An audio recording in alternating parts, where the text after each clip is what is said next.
Hello, I just wanted to show you a little bit of the bounty that I've received from growing my little tomatoes. These are grape tomatoes, they're called, because they look like grapes.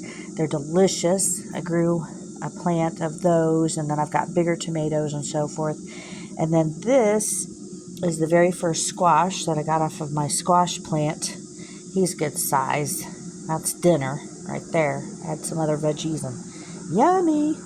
And so anyway, the squash plant already had, even though it was off the ground, and it had, I had lifted it into a container, and when I grew it in the container, and then I put some other things underneath it to lift the whole plant, like the tendrils and the branches and stuff off the ground. It still got squash bugs. So I was out there using some organic spray that I got, and I can't remember the name of it. It's like Captain Jack something or Jack something.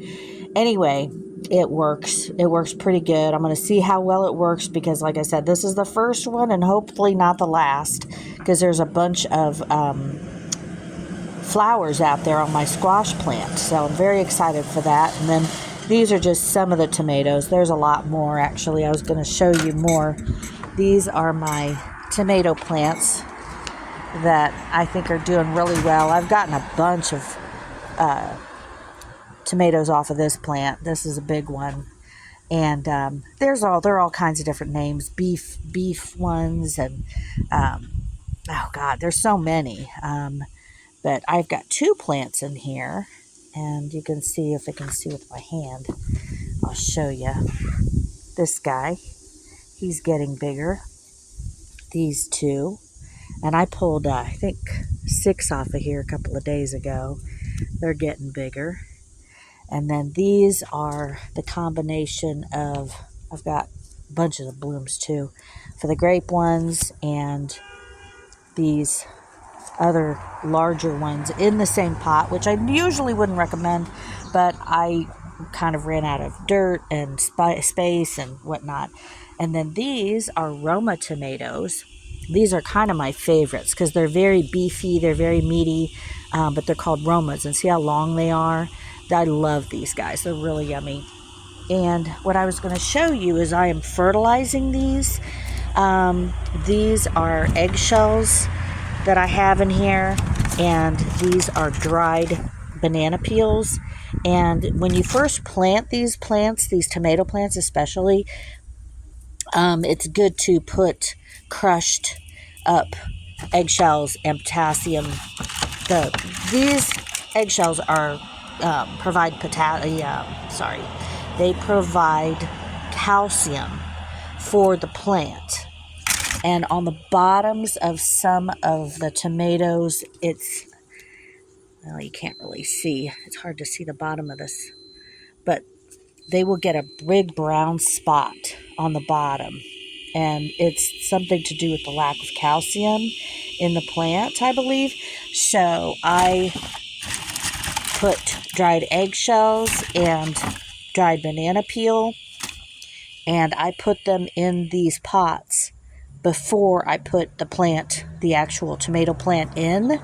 If I'm growing them from seed, I do the same thing. Usually I grow them from seed. Let's see, I didn't grow that one from seed. I don't think I did these ones from seeds, because this year, for some reason, my seeds on my tomatoes weren't growing very fast. I think I waited too long. And so, anywho, I just bought these little tiny plants, and they're really tall now. They're huge. But I do baby these. These are, tomatoes, you can pretty much water them, leave them in the sun, and that's about it. They will provide for themselves, but they do require, if they get really tall, they require some stability, okay? So I put these little erasers, these are just pencil erasers, on the top, so if I lean over, I will see this before I see this, because it's a green stick. It's, when you start getting busy in your garden, you're not thinking about, I don't want to lean into something, because these just becomes part of the plant. So anyway, I stick the little eraser things, which I actually referenced in a different video. I stick them on top to remind myself, don't don't lean into that. So there you are. But I did want to tell you mostly, look at all these blooms too. See, these are all going to be tomatoes right here. And usually I have really, really good luck with these guys. These are great in salads. You could make salsa out of them. You could do a ton of stuff with these. Just throw them on a steak. You could half them and put them in your salads or steaks or whatever. But you see how many there are. And I pulled off a bunch that you saw earlier in the rest of the video.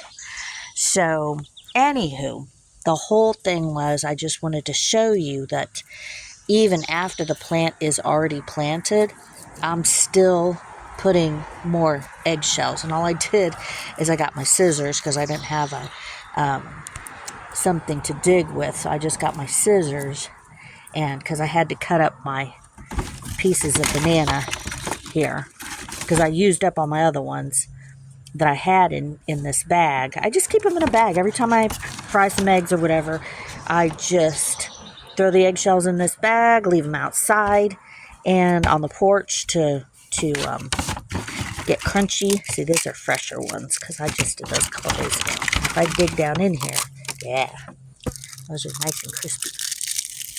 And I just do that. Some people are like, oh, you gotta make them into powder. Nah, no, you don't. It's to each your own. If you want to, sure. But my time is valuable. I'm just gonna smush them up with my hand. They're dry, and I'm gonna dig these, smush them into the dirt that's right around the plant. This plant right here. Okay? And then there's the other plant back here. I don't know if you can see it. It's hard to discern because this is actually part of this plant, and this is the other plant. Sorry, that's a different plant.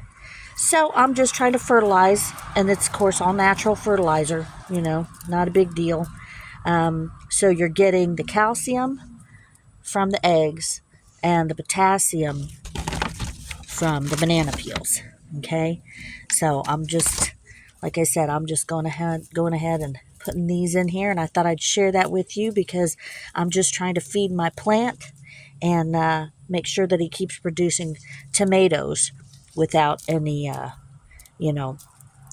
any marge on the skin, because unfortunately the brown spot that happens, that's notorious for tomatoes, that can't be fixed. Once they have it, they have it. But so far mine have not, and I hope that it's because I'm providing them with lots of fertilizer.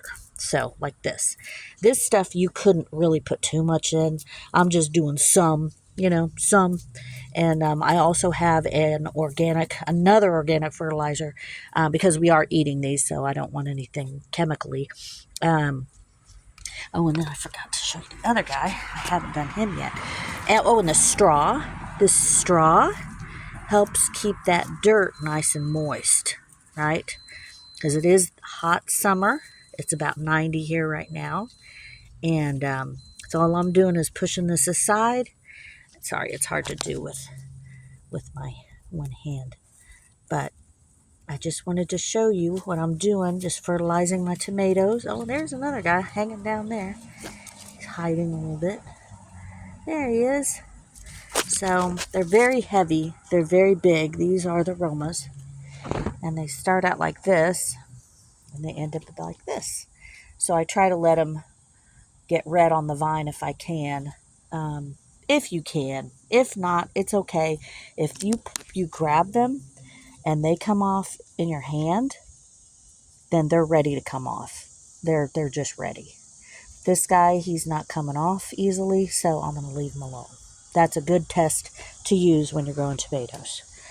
But yeah, I encourage you, definitely grow tomatoes because they're just so delicious, and especially, where the water source is. You know that you planted them. You know what's in the dirt. You know everything about this plant, okay? So, anyhow, please like and subscribe, and come back again, and I'll share some more insights and information.